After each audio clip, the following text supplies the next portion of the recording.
Willy Paul vs Bahati Kenya is a feud that has been raging on consistently for the past few years, from brothers in Christ to brothers in arms. But what really happened to two of the biggest musicians in Kenya? How did friends turn to foe? Is it ambition or competition? What role did Diana Bahati play in their fallout? Join us in this episode to find out. Please make sure to click on the subscribe button and turn on the notification bell to never miss uploads from your most reputable Kenyan documentary channel.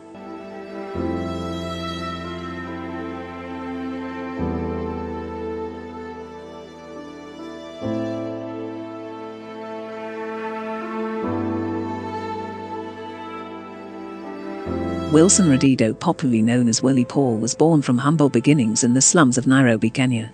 Wilson Radido was born to Mr. and Mrs. Paul Radido in September 1993 in Nairobi slums. His father, who was of Ugandan descent, was a carpenter, while his wife, an immigrant from Tanzania, was a hairdresser until 2011, when a chronic illness confined her to her bed. Willy Paul dropped out of school in 2011 due to financial constraints following his father's death. He took odd jobs to generate income to support his mother and his three siblings. He first gained recognition after recording the song Satolia with Muliro, which was an object of controversy after several claims by Willy that he was not earning much from the song because Muliro allegedly owned exclusive copyrights to the song. They settled their differences and recorded another hit song, Kitanzi. In 2012, he was nominated for the Kisima Music Awards Male Artist of the Year. And the winner is Willy Paul. Bahati Kenya, on the other hand, was born in 1994 as Kevin Bahati. He too had such a difficult life. His parents died at a tender age, leading to Bahati being left with no one to look after him. Being a bright child from a tender age, Bahati decided to go to the ABC orphanage in Nairobi slums in order for him to have shelter and education. His talent was discovered when he made a solo performance in 2010 playing the guitar at the Music Festival national level held in Nakuru. Bahati had the privilege of being awarded Groove Award winner for Best Male Gospel Singer 2014. He also received various nominations for Best Video of the Year and Best Collaboration. On top of this, Kevin Bahati has been named the Best Gospel Artist in Africa in the Afrima Awards 2014 hosted at the Iserman Center in Texas, USA. Now that we have a background story of these two artists, how did they actually meet? According to various internet sources, the two artists were brought together by DJ Mo, who acted as their mentor after they broke through the Kenyan musical scene. The genesis of their friendship can be attributed to a certain extent to the famous DJ who was vital in their come-up. However, the genesis of their feud can be traced back to as early as 2015, when Bahati's fans accused Willy Paul of stealing his song. This sparked a social media outrage on Willy Paul based on these allegations. This feud, however, did not last long, as during the 22nd Annual Groove Awards, Bahati and Willy Paul reconciled, with Willy Paul actually referring to Bahati as his younger brother. Fast forward to 2022, Willy Paul claimed that their feud had started much earlier than that, as Bahati would snitch on him bringing girls to the house to DJ Mo. He says this made him realize Bahati was not a good person way earlier than people thought.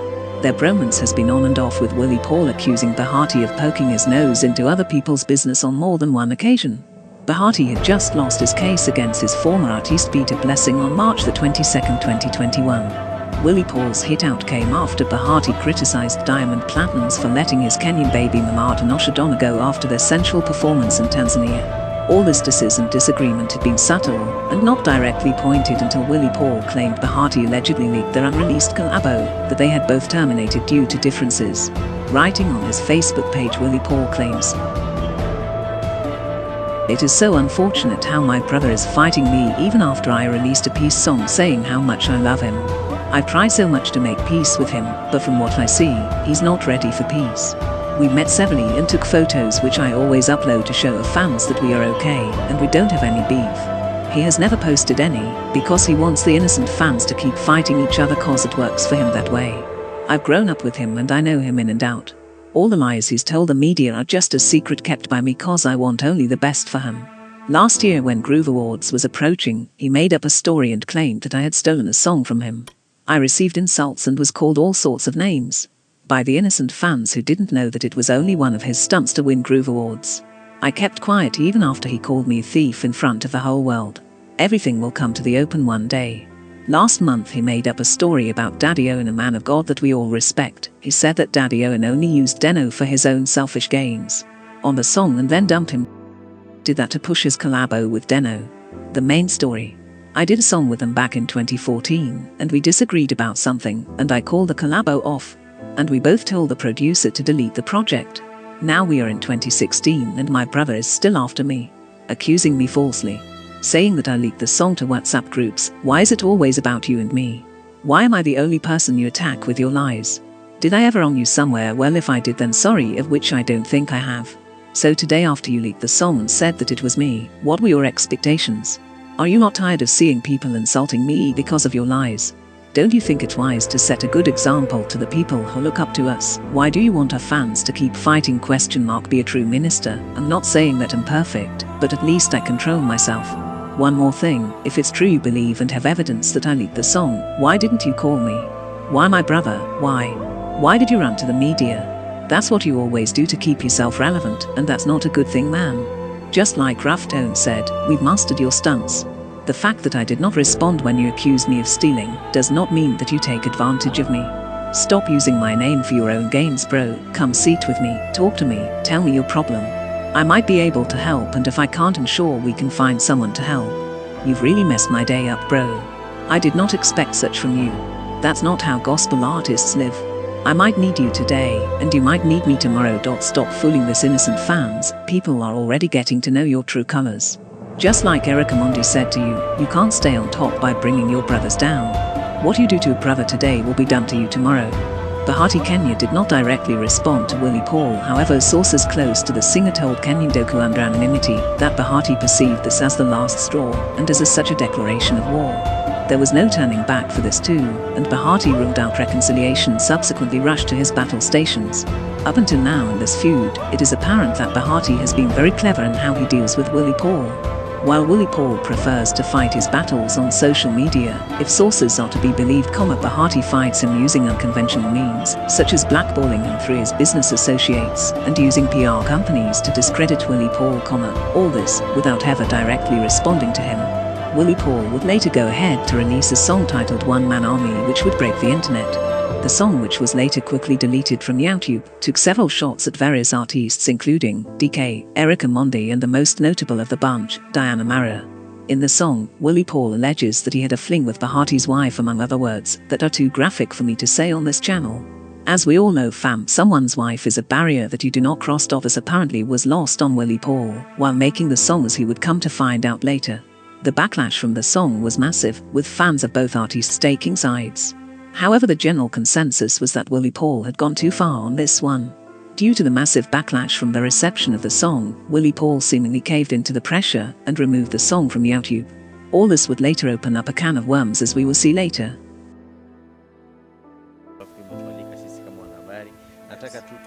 What exactly is going on today? So see what tunajua, I dropped my album on Friday. Inaitwa The African Experience. Alafu hapo mwisho tumeongeza One Man Army. Hiyo inamaanisha tunaisukuma ki one man pose tu na timu yake. Ni wote mmeona hakuna msanii amepost, and I don't care and I don't want them to post. Arobo amepost. Yeah, Arobo amepost na niko very grateful. Mr. Sid congratulate producers. which is a good thing.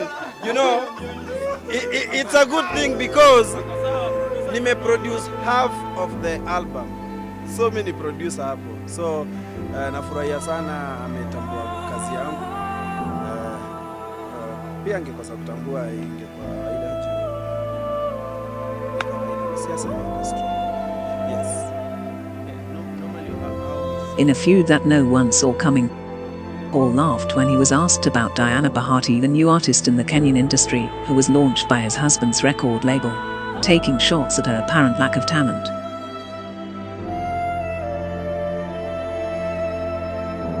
Diana Bahati was recently launched as a rapper. In his defense, Willy Paul was quoted as saying, "I like joking too much, people shouldn't mistake my character for rudeness." This laughter would, however, be short-lived, as in a bombshell video that shook the whole nation, Diana Bahati accused Willy Paul of raping her.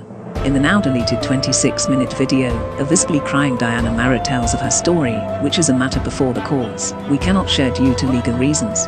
The backlash from the public was huge, with people once again taking sides, some accusing Diana Bahati of lying, while others condemning Willy Paul. In his defense, Willy Paul reacted to the video in the form of a press release which stated, "I am shocked by the false and utterly defamatory allegations made against me by my longtime friend. The same has damaged my reputation as a parent, father and public figure. I have to say that it took me years of pure hard work, determination, and almighty grace to be where I am today in my music career. I have mentored and shaped many talents, and I have been a source of inspiration for many young people. Many of you may not know my story because I have chosen to keep my privacy. I am not from a well-off family. When my father passed away from cancer, as a son, I had to take care of my family and protect my mother and sisters from a very harsh and cruel patriarchal society where women were seen as objects and lower beings. When I was a young boy, my mother raised me, protected me from harm, and made sure I had something to eat before I went to school. When I came of age, I owed her everything. I wanted to make mom proud. I struggled right after high school. I made music. It didn't go well until once again in life I found a woman holding my hand. I will be eternally grateful to Gloria Mulero. Thanks to her, I was brought into the limelight, and since then I have never looked back. How can I disrespect women when all my life I've been made by women? I have the glory, but the fame comes with its share of challenges. I have had friends and enemies in equal measure. Over the years that I have been in the music industry, I have known hate and love. My enemies want me to fall by dragging my name through the mud, but God has never abandoned me. The millions of fans have always been my support system, who have supported me through thick and thin since the very first time I released my first hit song. It's thanks to you that I have had a huge success and won several local and international awards. Price. A tree that bears fruit will be stoned. I had to develop thick skin. I changed my genre of gospel music because of the deep-rooted hypocrisy in the industry. I brought in artists to buy views, to look accepted. I decided to go my own way. My enemies have always wanted my reaction so recently that I have suffered extreme attacks from those same enemies who claim to be for the gospel but fail to practice the teachings of Christ. I hate them for that. A few months ago, a lady I love dearly claimed that I sexually assaulted her because of the differences we had regarding some of the work we were doing together at the studio. It was the first stone that succeeded in breaking my thick skin. I felt betrayed, suffered from depression, and am still on medication. I feel vulnerable.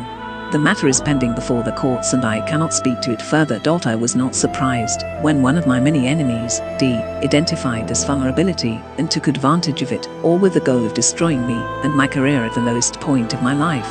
She drew the gender card, that very card that every woman draws to destroy a successful modern man. She wants to develop her new musical career, otherwise why would she come forward with fictitious allegations? She used my name to climb the heights, pulling me down. In doing so, she will grow her brand while fighting her husband's longtime enemy, Willy Paul. Two birds with one stone. Very clever. Dee's husband and I have had long-standing quarrels. The general public is well aware of this. There is nothing personal between us, but our ideological differences have caused a drift. I do not subscribe to deception and the gospel of lies. Dee's allegations of attempted rape are baseless and orchestrated to gain public sympathy. Dee's crocodile tears has served the purpose, and the poor masses are embracing it. I believe B is behind the scenes using the woman to fight his battles. I have never sexually assaulted anyone. I have never had non-consensual sex with anyone.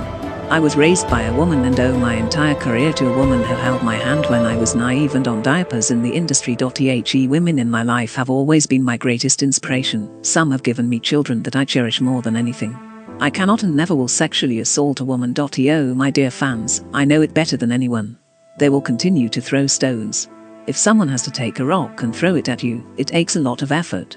They throw it at you because you have some value. You are a valuable target. Who would throw a stone at someone who is worthless? Subconsciously, people know that the fruit has value, so we have been a little stoned, but over the years many of these people have turned and stood under the tree, waiting for the fruit to come to them. Falls into the mouth. It is always like that. For those men and women who judge me for being in a relationship that hasn't come to fruition for one reason or another, I have no regrets. I'm happy with my decisions to end relationships, most of which were parasitic with no prospects. I am a human, and for man, it is to be wrong. I may not have foreseen the end of my past relationships. It is not all relationships that we engage in led to something blessed and make us flow ecstasy as we would like. In fame, you attract all kinds of people. Every breakup is painful. More often the people we break up with experience withdrawal symptoms similar to those experienced by drug addicts. Most are trying to move on, but some feel the urge to feed their cravings and swear not to leave bloodless. Revenge is being plotted against us, and it becomes acrimonious. Those exes that I once loved so much will show up with crocodile tears like D, thanks to the war drums beaten by D and B. They will play the favorite gender card. They will shed crocodile tears for relationships that have broken down, completed at 5, 6 or 10 years ago. They will receive a script from my enemies. They will be brought into play, and the camera will roll.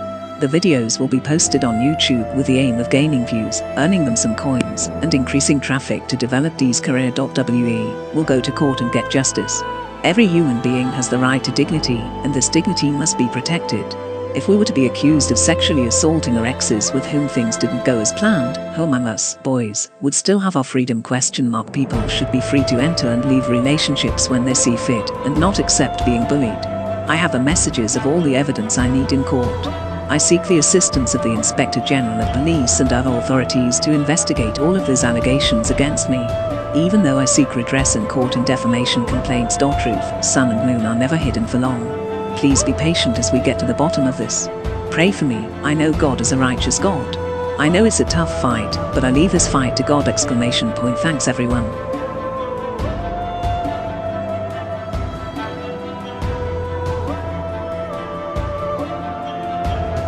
Willy Paul then proceeded to release a video accusing Diana Bahati of lying to finish him, and Bahati being the mastermind of the whole plot. Willy Paul would later move to court, which ordered the video to be pulled down. Over the last few weeks to the publishing of this video, both parties have been silent on the matter, with none taking shots at each other, probably due to the fact that the matter is in court and as such under advice from their lawyers.